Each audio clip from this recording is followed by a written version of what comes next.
Leon, how are you, brother? Leonard, I'm doing well. How about yourself? I'm doing great. Winnie, hey, thanks for joining us. You want to chime in too, apparently. Yeah, I forgot to say hello, and she got a little mad. Everybody, that's Winnie. That's the brand new Spindon, and Yep. she's doing great. And mom's doing great, right? Mom's doing great. 3-year-old or 3-day-old Winnie's doing great. And yeah, we're enjoying life. That's just so crazy.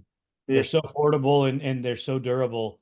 Oh yeah. Um, and the fact that you already have her on social media, on TV, she's ready to rock and roll. She's gonna be a Right. superstar. That's Oh, that's absolutely, absolutely. We're gonna start training for WMX here soon.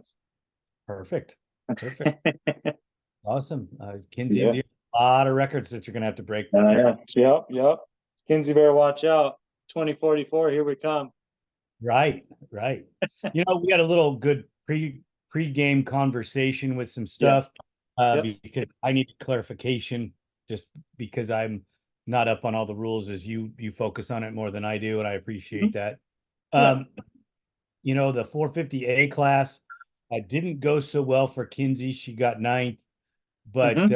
Damian Hubert did well, and I think he's pretty much dominating that class.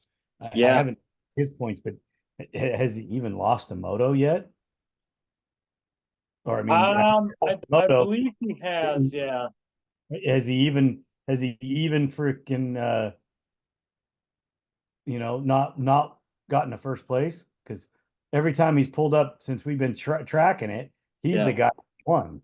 Yeah. Yeah. I mean, he's been doing really well in that A class, and it shows. I mean, you turn around because he also runs pro sport, and he's been doing quite well in that class as well. Right. He's tied for third in points in pro sport. He's Hmm. leading points in 450A. And Braden Orr, is that how you Yep. say it? Braden Orr, he has moved his way into second in points in the 450 class. Here's the crazy thing. Kinsey's semi close to striking distance for that third spot. Right. Right. Yeah. She has a couple good motos in these last four motos. She could take that spot away. Absolutely. And I think that just goes to show, like we've talked about it before, especially if she does another year in that A class and she keeps progressing. I don't know if it's happened or when the last time we had a female rider podiuming in the A classes or anything above that. I don't know that it's happened. Angela Moore was the last girl that Yeah. I know, last lady, excuse me, Angela, Hmm. Hmm. qualified in the A classes or the Pro-Am classes. I know she Right. did West Coast. I don't know what Hmm. she did on the East Coast, Right. but in the West Coast, she ran fifth overall in a Pro-Am race. Yeah. Uh, she didn't get she wasn't first Pro-Am, but she was there. She was Right. fast. Right. I believe she was on the podium, but I believe she was fifth at the time. Okay. Uh, I think Tori Matishis was the first uh, pro-am woman on the West Coast to get on the podium. Okay. Okay. Yeah. I mean, that's impressive. Very impressive. Totally incredible. Mhm. We're Yeah. off track talking about the races, but you have Yeah. you know Damian went out there and showed his wares and won another race and did really well. Um, Yeah. that class was a little mixed up. I think there was maybe some wrecks, maybe some engine issues because some of the guys that were closer to the top were closer to the bottom, and some of Yeah. the mid pack were up close to the top. Alec Miller was third, and Hmm. Zach Van Varick Hmm. was second. So I hadn't heard those names before, so those Hmm. those were new for me. But Yeah. Yeah.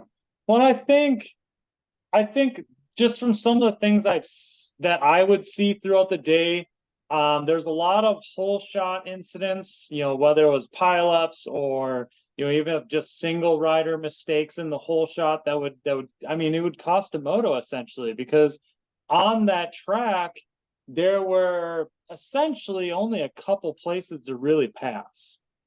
not a whole lot of space for passing, and even on the split lines and that, there wasn't a huge difference between the two that would cause one rider to have an advantage over the other. And it just became so one-lined. And then if you took, Pleasure Valley has a big off-camber turn that I think we spoke about on the pre-race report. And essentially there was one line that really worked. The other two lines would slow you down so much that if you made a bad line choice, you just left the door wide open for somebody to overtake. Wow, and the maintenance guys couldn't do anything to make it better? With Friday being, so that was the other thing, is obviously we spoke before, Friday it rained and the track, a lot of people that chose not to practice right away. So you'd have some people going out there, and your early riders in the day are the ones that basically set the lines for the whole weekend. You know, they can change that track overnight and try to do as much as they can, but as soon as those riders go back out there early morning, you know, for practice, and then, you know, Sunday for Pro-Am qualifiers, those riders that go out right away, they set the lines. And I think a couple sections just got so messed up through the rain and everything too, that it was only big enough for one line, or everybody would go right in the center, and that's where the ruts would dig into. And you can't, you know, if you're trying to overtake by sticking inside or sticking outside, it ended up messing you up, or just wasn't wide enough to do that. Well, the Saturday, Sunday weather was awesome. Mm-hmm. Yeah, Saturday, Sunday weather was pretty good. Which very easily could have turned ugly like it did last year. Absolutely. Absolutely. Yeah, well, you know, we did have the pre-race we talked about. We didn't really have a lot to talk about because so many of the guys and gals didn't go out and ride. Right. But, you know, your WMX class, you know, Kinsey went 1-1 again. Yep. Alissa Duncan got on the podium again. She's a relatively newcomer to the class. She Mm-hmm. got on the podium again in second. Shelby was in third. She's been on the podium a couple times during the year when we've talked about them. Yep. That class has kind of shaken up a little bit below that top spot. Right. And I think that's a big thing too, is, you know, you've got newcomer Natalie Jackson, who is normally been up there quite a bit as well, but, you know, she's a newer rider on the 450s, newer rider in this class. She's obviously in the women's, the other ladies and women's classes and girls classes, she's been around forever. But as a younger rider moving up onto the 450, she just had a few. Basically, she was one of those riders involved in a hole shot incident, and it cost her a moto completely. Well, yeah, and that's what kicked her back. But you know, second, third, and fourth are not secured. No. Those three positions can change in the next four motos. So those ladies are going to be on the gas. Kinsey has 4 motos to go to be perfect. And we're going to, what are you doing to that baby? Oh, she's squirming, so I'm just making sure she's not going to squirm too much. You know, it's good that you're taking it on like this. And you get to spend the time with her. That's pretty awesome. Yeah. Oh, absolutely. I brought Juliana home from the hospital and dropped her mother off and the baby and her mom, her grandma, and that's work. Yeah. So, you know, I think it was 3 days after Juliana was born. We went to breakfast or lunch or something at a restaurant, which was pretty cool. Yeah. In that conversation about birth and things like that, which I'm not going to get into. But yeah, it's a miracle. It's pretty amazing. You know, Courtney needs everybody's support, and you know, gotta hand it to her for doing such an amazing job. Yeah. You didn't do anything good. No, I did a little bit of work and she did a lot of work. Yeah, you were there having fun. She was working. Oh, baby. No, thank you. That she's got a good set of lungs. That's awesome. Oh, she's got some pipes on her, that's for sure. That's just awesome stuff right there. So your boy JJ had a really good Saturday. Absolutely, he had a very good Saturday. And I mean, he didn't improve it. He did a little bit better in the starts. He didn't improve him too much. I would never take a bet on him getting a whole shot anytime soon, but he definitely capitalized on what he could do and made it work for both his motos. You know, the crazy thing about that class is I'm looking at the results, and Yeah. when I was writing up my pregame for the report, Yeah. Pete Hanna, Joey Norris, you know, they weren't in the top of my conversation. Yeah. And I'm like, what's going on? So I was, scrolling back. Brett Music was down at the bottom, Yeah. in Corn had some stuff going on. Jacob Visnick had some issues. I mean, they were just so many little things where people were in different spots. And I just wanted a little clarification from you of how that transpired, Yeah, I mean, and I think we go back to a lot of those riders. It comes back down to the start because it's a very wide, obviously a 20 quad wide starting gate, and it bottlenecks, very quite narrow at the end there. And I think it was a mix of you had some people that were trying to cut in on other. I mean, essentially at that high of a level too, nobody's going to give you the spot. Right. So you've got all these riders that are fighting for a good starting position, and nobody's just going to move over and say, "Oh yeah, here you go, come on in." They're going to be bumping and banging, and it seemed like a lot of people lost that battle in the bumps and bangs. Yeah, but they some of them bumped some of them back out of the top 10. Yeah, yeah. I mean, that's where it comes back to earlier where you were talking about it being one line. How did Jake manage to go from maybe not the greatest start to up front? Did he had a couple spots on that track where he could really capitalize and make some passes. Hey, bud. We're losing our co-host here real quick. Okay. Mom. Thank you. Probably wants mom. Probably. That's exactly it. She's bonding with you because of the time you're spending with her, but yeah, mom is her thing. When it all comes down to it, there's certain things that I cannot do for her. Right on. I believe that. But no, there was two spots. There was one spot that I didn't get to see how he did it, because it's in a back corner. He said he was able to make a lot of passes back there. And, and this is another thing that I kind of called it in the pre-race report, but Cody Houghton. He was right there in the heat race. He was with JJ, and he was right there. He was actually ahead of JJ. And essentially what it came down to for JJ to get the lead was there was a triple right after the finish line. And depending on what side of the track you hit it on, one side had a pretty bad double lip. And I mean, I saw a lot of the pros hitting the triple with that lip, but essentially Cody took the right side, which had the worst lip out of the sides.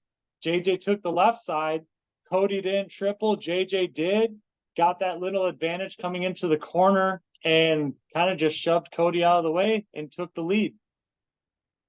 Well, that's sometimes it's better to be lucky than good. Yeah, yeah. And I mean, right after that too, I have to give it to Cody. He stuck there. He did not give up. He stayed with it and rode a very good race for the rest of that moto. It's his second moto where he had the problems. Second moto he had, I think he just, what was it? He did not do, I believe he got kind of a bad start. I think he even got kind of tied up with a little bit of the pile up as well. Yeah, there's some good names in there. Heath Hanna was back in 10th. Mm-hmm. You know, Cody was back there in 14th. Mm-hmm. Stick was in 18th. Yeah, that's just Nicholas, you know, he was in 19th, and Jacob was in 16th. Gage really had a rough weekend. Have him go Yeah. SCQ. Yeah. So there was a lot of strange stuff. Landon Korn was there. He had a problem too because he went from third in his qualifier to 17th. Mm-hmm. So I think he kind of battled a few different issues too. Just from what I've seen online, he just was kind of battling a bunch of mechanical gremlins. I do know that on Friday he snapped a connecting rod in half, oh, and messed up his engine pretty good. And I believe he had some other issues in during the motos as well that really kind of set him back in the motos, or in the second moto, anyways. but you could tell, you know, but on the podium, I believe we've spoken about Juan Mm-hmm. being on the podium. I think he's been on the podium in the pro sport class earlier this year, but I don't remember ever talking about this gentleman from the same country, I believe. Mm-hmm. No, same country. Well, yeah, Yeah, maybe. he's from Argentina as well. He this is this is the Catriel? only race we've seen him this year. Catriel? I think so. I'm not even really sure. Sorry about butchering your name, bro, and I'm not even going to try the. Uh, but yeah, he came in, got a fourth in his qualifier, and then second, Mm-hmm. ran second behind JJ in that Yep. moto. Probably had a Yeah. good start and just stayed right there. I know he was leading the race for a little while. JJ had to get around him, and it just seemed like nobody else, once Jaden got around him, nobody else could get around him. I mean, it was from second to, I think there was a good group of probably at least 6 riders that were all right there. Just nobody could actually capitalize and get around him. And I think that was a mix of a very fast bike, very fast motor, and some defensive riding. Oh, hey, whatever you got to do to Because win, right? everybody, it seemed like that pack of people, they were all over his grab bar. It's just nobody could capitalize on a pass. That's that's he was seemed like the only one moving then. What's that? He was the only one that moved forward then. JJ was. And as far as past on the podium spot. Right. Mm-hmm. Yeah, and I mean, every time it was a hell of a motor in that thing too, because every time they would get on a straightaway, that thing would gap everybody. And then they come up in the corners and stuff, everybody get back up there. And like I said, it's just nobody could get around them. That you know, you got to love those days. Yeah, yeah. It's So he's doing really well in the points. We talked a mhm, little bit about that. Joey seeming to drop off a bit, still close mhm, enough to strike if JJ stumbles, mhm. but you know, JJ is working towards a lock in that class. Yeah, we're As we getting roll into closer. the pro-am, pardon? I said we're getting closer. Yeah, there's a chance that he could lock it in Briarcliff, but We'll you know, see. still got 4 motos basically to go. We'll Right. see how it breaks down. When you jump into the pro-am class, the battle cup for pro-am champion is all but mathematically over. Yeah. Mason Jackson's got a good lead, good strong lead. I think that Kevin could still in 4 motos surpass if something happens to Mason. Hmm. Saar has to have you know uh, some help. Right. Not we ever want to see that kind of help or any help at all. But Hmm.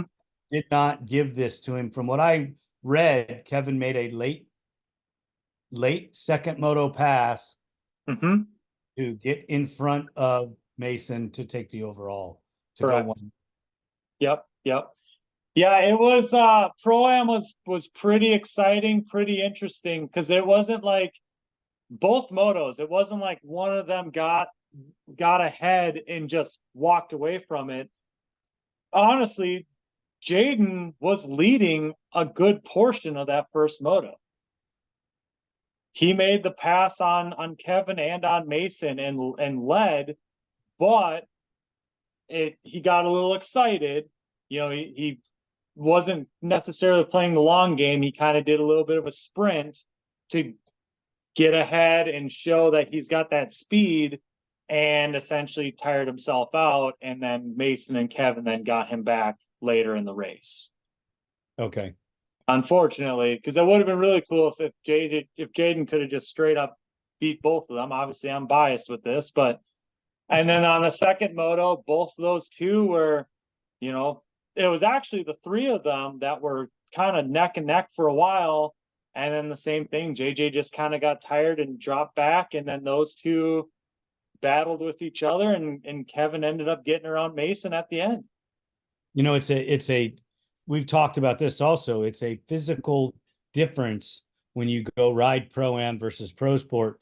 And the pros are used to running that higher speed for a longer duration. So they were probably just getting warmed up when it was time to end the show. Right. And JJ still hasn't acclimated to those longer races yet. Right. So right. You can see where that changed. But those were the three dominant guys in that class the whole day. It doesn't look like the top three were contested at all. No, it was fourth place was pretty far back. Right. Mm-hmm. That's what it looked like from everything I did. I believe it was Joey Norris on Sunday. Maybe he was feeling bad. Maybe he had something going on that nobody knows about. I mean, I'm just saying, because he's usually fighting with JJ for that number 3 spot. Right. And he didn't even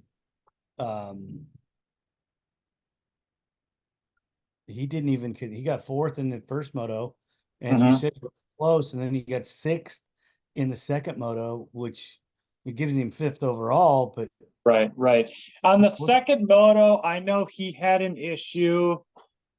What was it? I don't know if it was just a bad start or what it was, but he had to work himself up from the back of the pack, and finishing sixth from being last. That's a pretty good feat in itself. Yeah, I'm not especially in a pack of, I think it was 18 or 19 riders. Yeah, and he's usually just up there. Right. Earlier this year, let's ask the question: is it because everybody else's conditioning is catching up, or their speeds are catching up? Because it seems to me like the guys that were spurty fast are now getting faster, and the guys fast, JJ seems to be getting faster. Norris is almost plateaued a little bit, still fast, but he didn't keep the Excel going. And rumor has it there's a shoulder issue there. Trust me, I do not know Joey Norris. I have not spoken to his camp. I'm just going off what I heard, and that could be affecting him. It's quite possible. I mean, he has been dealing with some, what race was that? Texas. When he went down in the hole shot, he did mess up his shoulder a little bit. And honestly, these couple weeks in between, it hasn't really had the time to fully heal, and whether or not it actually needs surgery or not, I have no idea. But I think another thing is just we have a rider in his teens that you've got a lot, you think you have a lot going on when you're under 18. And it affects you a lot more than it should. Well, you look at we're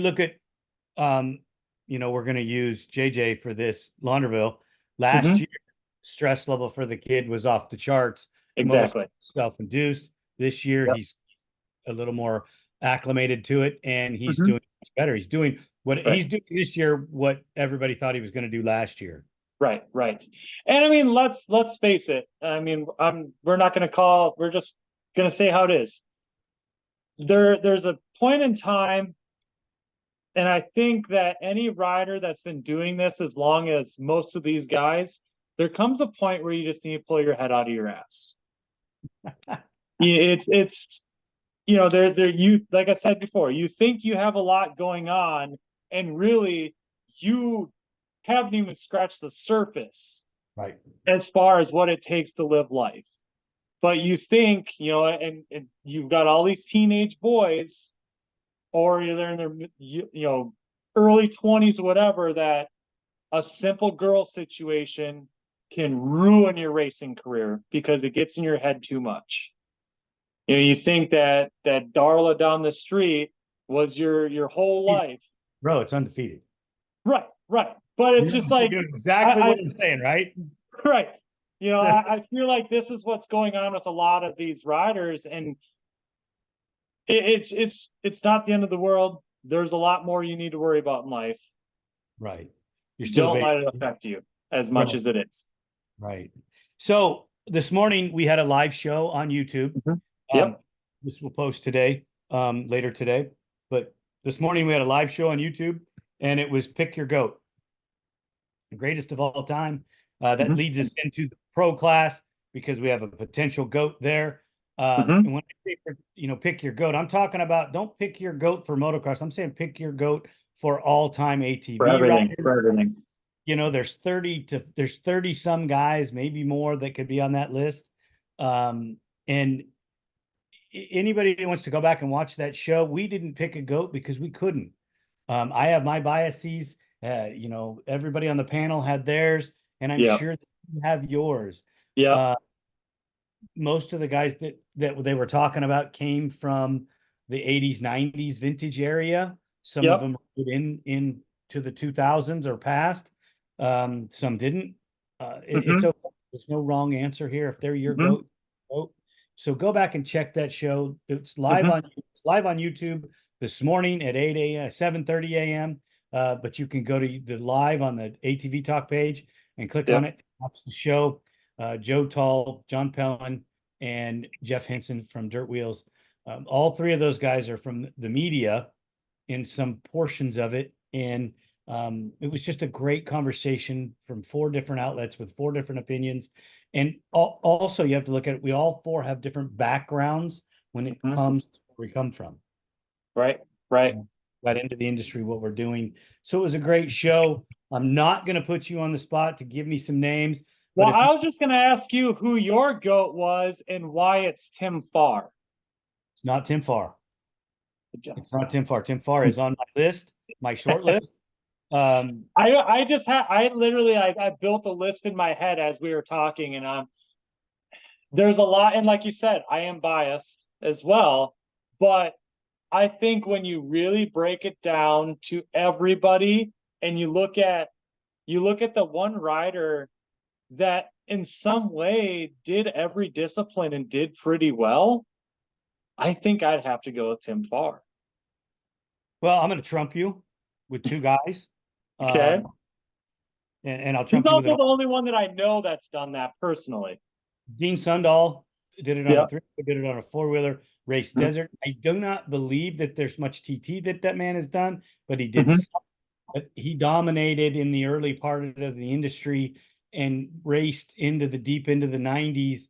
And this is a guy that started in the 70s. So traveled all over the world racing 3-wheelers, and then he raced the first Yamaha Banshee with Mike Coe, and just the man's done an incredible amount of different things.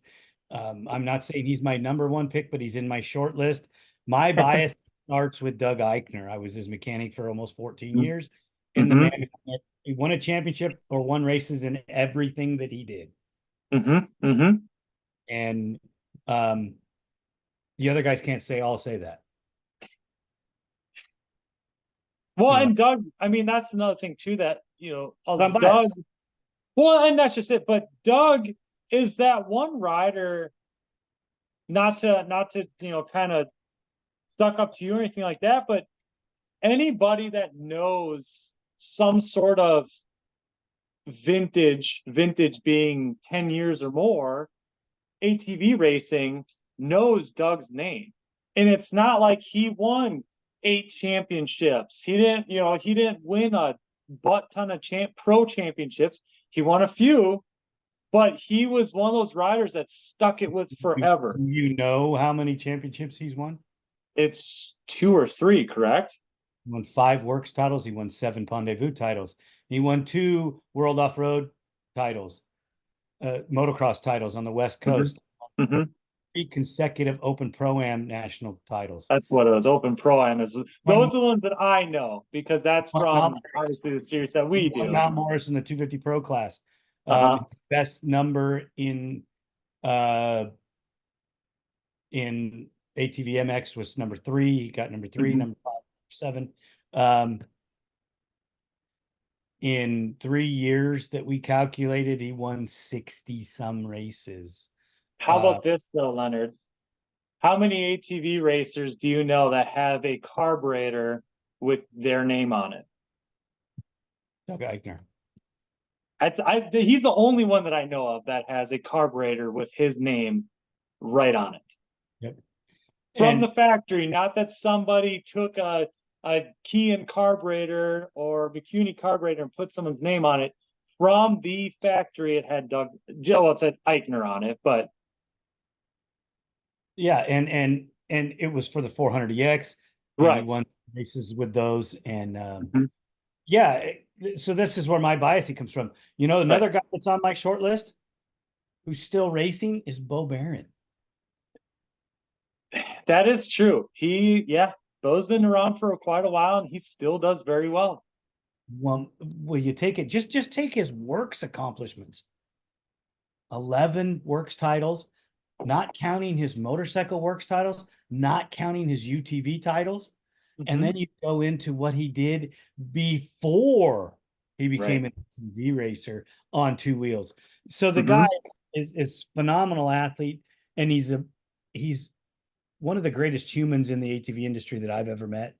Right. And so your short list of people that you could talk about, and there's 10 other guys that I could really, really talk to. If you need to get next to you go ahead. No, it's all good. I actually, so that we're in the man cave right now, and I'm Colton is playing video games next to me. He's actually racing in a video game right now, and he's been doing quite well. So I keep glancing over every once in a while. All right, that's good. Train him young in a simulator. That's awesome. Exactly. So let's just get into the pros, because Chad Wienen is an 8-time champ, and there's argument to put him on that list. Gary Denton is an argument to put on that list. And this guy that's about ready to shatter the record books. There's 4 motos to go. Right. Team Phoenix, get knuckle down really tight. Make sure those bikes are super sound. Joel, keep your head on, relaxed. You just do what you do. Joel Hetrick went 1-1 in Pleasure Valley, and it's the first race that I read that he was really contested for a short time. Oh, absolutely. Absolutely. Yeah. And I was kind of sitting there during that moto thinking, is this the day that I'm actually going to have to bite my tongue? The day before, I was talking that I think Joel's going to walk away with it like he has most of the season. And it seemed like he actually had to work a little bit at Pleasure Valley. Brandon Hogue was in both motos. In both motos, yeah. And I also have to give a huge shout out Wesley Wolf coming back. We've talked to him about him a couple times now, but it was for coming back and doing, getting 6th in pro and winning Pro-Am and doing decent. But he comes out of Pleasure Valley, pulls the whole shot in Moto 1, and led for a few laps. Or no, I think it was only 1 lap that almost 1 lap that Joel finally got around him there. But Wesley There's a is picture on the internet with Wolf in the lead, and I mhm. think Hogue in second. Might have been Hogue or Ford. That's what was. I think Hogue got him, then Joel got him. But You know, and you're looking at that going, okay, Joel's in third. You know, mhm. that's really in the striking zone. But Mhm. so one of the things that's so spectacular about Joel is once he gets into the lead, there's no distractions. There's no, Right. oh, this could happen, that could happen. It's just he's just out there doing his thing. Yeah. The thing that makes it tougher for him is to be in traffic where he has to make those decisions. Right. Uh, and you have a Wolf that you really he's a wild card. You don't know what he's Right. going to do. Right. I'm not Yeah. saying that he's And I bad. mean, Don't get me wrong. it's He's got the burning desire to do whatever it takes to be out there. 100%. And he's that rider that a couple years ago you weren't too sure how much longer he had it in him, but he's got that dog in him for sure. He's fighting for good positions. He pulled a pro host pole shot, did really well, and a rear tire debeated on him. And and it didn't end his moto. That's the other thing.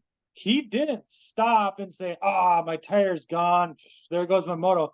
He fought to the bitter end with one tire that had no air on it.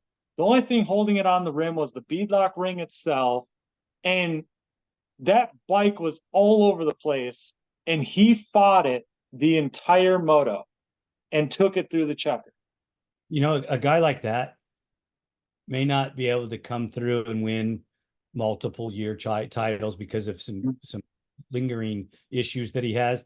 But a guy like that could spring through the ranks and win a championship for 1 year and surprise everybody Right. and shock the ATV world Right. and himself in the history books for it.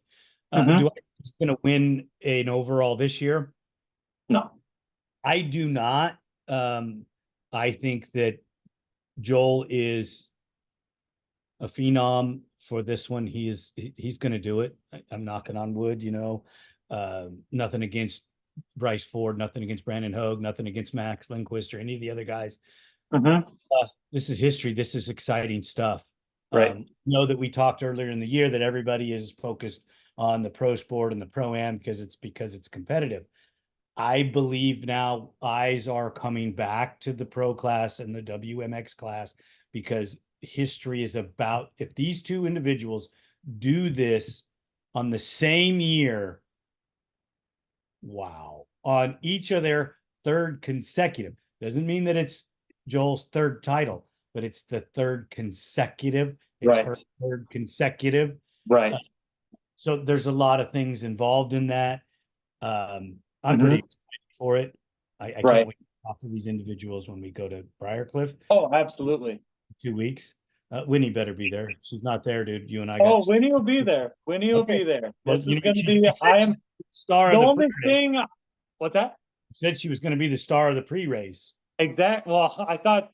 Right. Exactly. I thought she was going to be the star of this one, but apparently she wanted Baum a little bit more than me. Well, you know what? She already freaking put her light on there, and you know. Right. Right. She made the news. Now she made ATV-TALK. Kids She's going freaking to out. be famous. Right. Right. More famous than we are, and we've been doing Yeah. it for a life, No, right? she made the Cleveland news. Well, there you go. I can't make the Cleveland news, so I might as well check it in, right? Right. Right. Hey, what's your opinion on what we just hashed out there? So I was actually going to say, and it's always a little hard for me, and I think when pros watch these, and if I say something, I hope they have thicker skin than that, because I know and have personally talked to, I think, at almost every pro on that gate, if it's not every pro on the gate, somebody that I can sit down with and have a conversation with. And after it was on Sunday at Pleasure Valley. I was sitting there talking to Bryce. Obviously, I was kind of talking some shit with him. And he told me, he goes, I can't go on there. He goes, I don't know the old stuff like you do. I can't talk three-wheelers with Leonard because I don't know anything about it. Okay, whatever. But Right. I like Chad. I like Joel. I can sit and I actually, Colton and I had a conversation with Joel after the races on Saturday at Pleasure Valley. I've had many conversations with Chad. I get along with both of them. Chad's 8 titles is amazing. It's awesome. Same thing, because let's see. This will be Joel's 5th, won't it be? This will be Joel's 5th. And then when you go back, Chad's was 8 consecutive titles. Or no, it was not 8. It was 7 consecutive titles, I believe. Wasn't it? It was I believe it was 6. And then there was a break with Joel. It might have been 5. Joel, It might have been 5. I was just looking at this the other day, and I'm trying to think here, yeah, because I think there was the last 3. He won 3 in a row, and then now Joel's 3 in a row, or it was 2 in a row, and now it's Joel's 3 in a row. I don't remember exactly. I thought there was only 1 break in Chad's. I believe there's 2. Okay.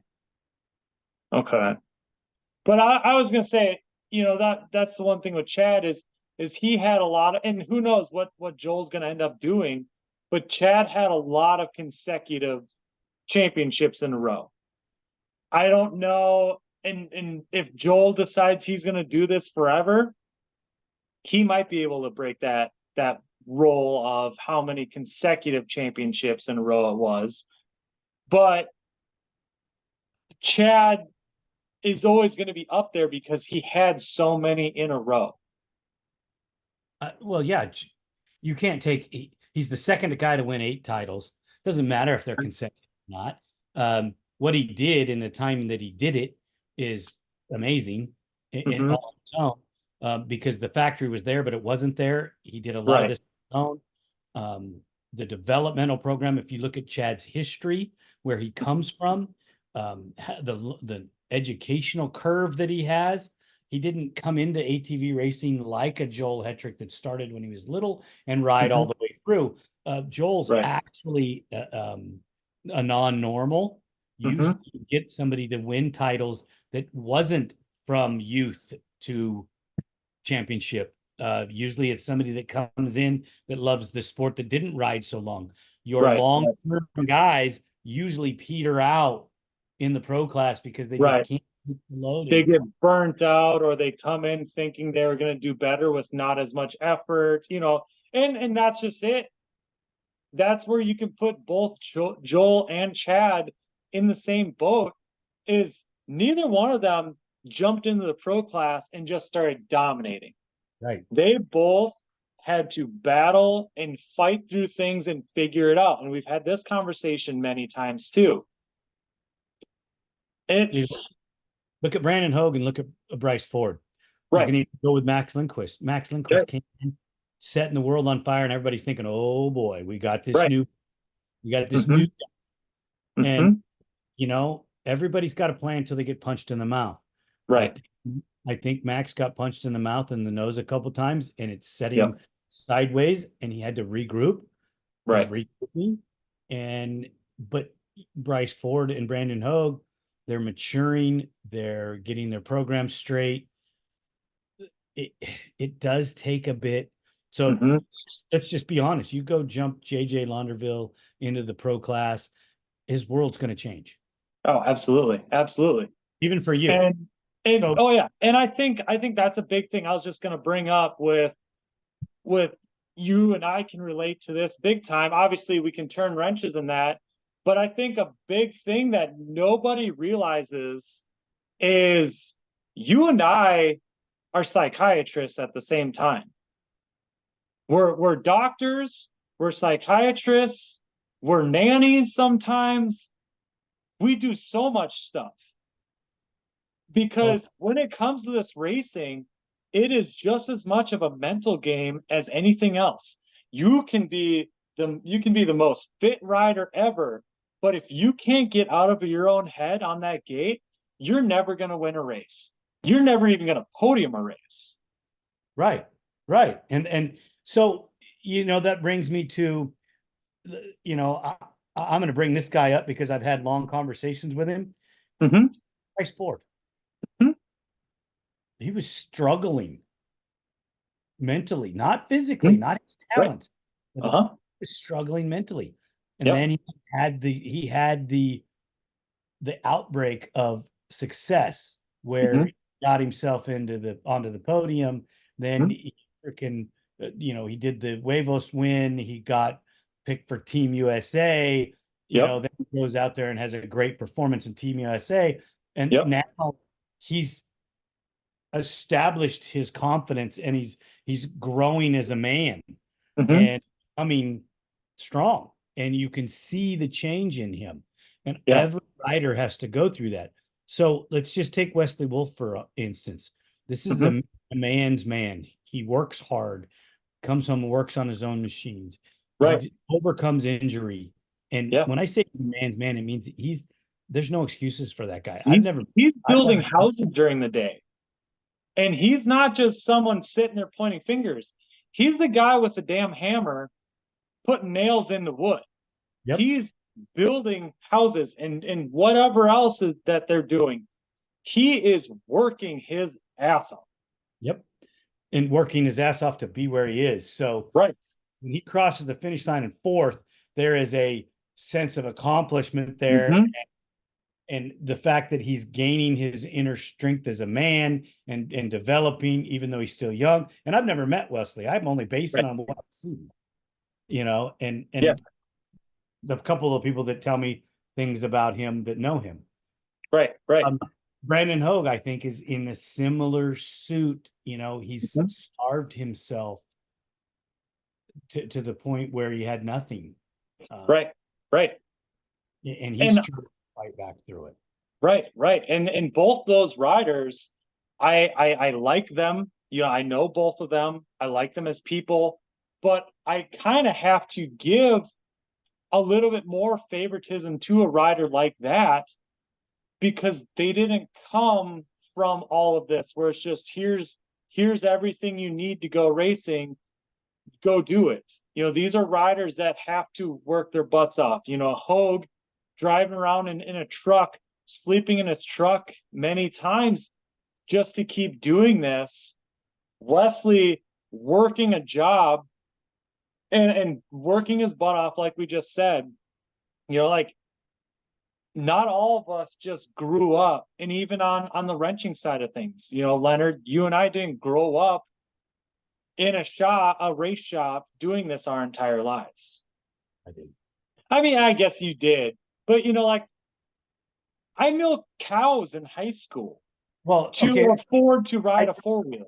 I grew up in a company that was a regional company at first, where we did a lot of local racing and servicing of motorcycles, ATVs, and three-wheelers, and just that. We weren't technically a race shop. We were a company that just we worked on motorcycles and ATVs. It just did.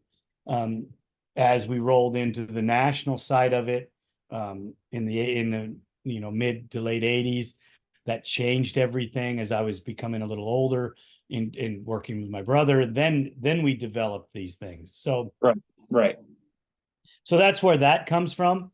We're going to see a change. I don't think we're going to see it this year for sure. We may not even see it next year, but it's coming because you have 4 or 5 guys that are not going to sit back and not perform. They're getting close. Joel's going to give them an inch, and they're going to take a mile. And it's going to happen. And Joel may bounce back, but then again, Joel doesn't have anything to prove either. After his 5th title, what does he have to prove? He win 5 titles, dude. You're the man. You're the stud. You've won how many of the Quad Cross of Nations races? You're still he's still on the short list of the greatest of all time. Oh, absolutely. And I think that's just it too, is he's winning all this, and he may not have a 7, 8, 9 titles behind him in the pro class. But I think everybody currently knows that he is the fastest motocross rider on an ATV in the world right now. I think he's the fastest ATV rider on the planet. That's At least on motocross. I said on the planet, everything. I think you could take him to every discipline and he would win at every discipline there is, from TT Woods. Granted, you might have to give him a little bit of time to go win the Woods. Right. I believe that this man can win everything. I believe that we needed to start talking a little more serious on this conversation that you, Joe, and I have had several times now, and make this happen. National series that has, 7 races, 8 races, all the disciplines, and prove it, the best of the best of the best. Even if it's just one King of the Quads race where you in one weekend are doing at least 3 disciplines of ATV racing. Yeah, you got to pick the 3. You can't be TT, motocross, and Woods, because I don't think that that's justification. But we could get into that later. Yeah. Let's give a huge shout out to Brandon Hogue for going 2-2 and Bryce for going 3-3. Max Lindquist is still knocking on the door. He's 4th in points. And he is close enough to Hogue to where there could be an issue with points. Doubt it's going to happen, but it is mathematical. Bryce is pretty much locked into 2. We obviously know Joel's locked in for he doesn't clinch, but he's locked in for the 1. Right. Wolf got 5th, and I forget where he is in points. It's not 5th, I don't think. Yeah, well, I mean, he missed how many rounds? So it's Mason. I think it's Mason. I think yeah, I know he was. I'm not sure if that's changed. I think it's Mason. Yeah. So you give these guys a shout out to everything that's going on, where they are. Yes, it is Mason. He's far back, it's not going to change. But what isn't far enough back is in 6th place, Kevin Saar is only 5 points behind him. Joseph, and that just goes to show how close those 2 riders are. Is on Saturday and Sunday, they're battling each other. Right. They're battling each other on the track. They're battling each other in the points. Those are 2 riders that are very, very close together. And Kevin is a rider that I really hope we can see back here in the States again in 2025. I think it only develops him. You know what? I hope they get Harry Walker from England to come over and race full season over here. Because he's winning over there. He's dominating. He's not dominating, but he's winning everything. And I think 2 or 3 seasons over here would make him, help him. Because he's only been here 1 race that I know of, and that was actually the race that you were at. Right, and he didn't go very well for him. No, he was in the A class, and he didn't do all that hot. I think it was bike. I think you bring him, you get a program over here like Kevin's got. Him.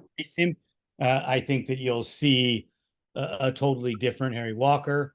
The Europeans can go fast. They just don't have the same aggressiveness. Most of your European sports are sissified, where you don't know contact, you don't want to rub, you don't want to, there's no aggression. No bull. You're here to win. Get the hell out of the way. We're over here playing with Days of Thunder rules. We're Rubbins racing. Right. And Kevin, when I talked to him on the show, that's what he said. It's different. You guys are aggressive. Well, and it seems like the other thing that I keep a common denominator that I see with everybody I talk to, we prep tracks, but tracks are prepped differently. Our tracks get a lot more rough to them because every day, at the end of the day, they dig them. They re-prep that track. We're kind of spoiled here, but because every day that dirt is all dug up and we have a fresh track every day, well, then we pound those ruts in deeper. We're over there. They really don't do anything. So the tracks may look more rough, but they're hard. Those ruts that are in there are not getting deeper because that's hard packed. Right. I understand. You Mhm. know, Leon, as always, brother, we always make it a deeper conversation. I really appreciate that. Everybody, please go check out the morning show, the Pick Your Goat, because in the comments, tell us your list. You know, you can give me 5, 10, 2, 1, whatever your choice is. There's no wrong answer. We would love that. Give us a share and a follow and a subscription. They cost you nothing. They just help us grow. And as we grow, we can bring you more shows. Right. You'll see us at Briarcliff for the Legends race. This will hopefully kick off some more travel for us. We're Absolutely. working diligently with sponsors to get us more places. I would like to get out to the 9-hour with Cody Collier. That'd be cool. Just, you know, to see what that's like in Mhm. August. We'll see. We'll see what we can come up with. We'll see how we can make that work, and we'll go from there. Absolutely.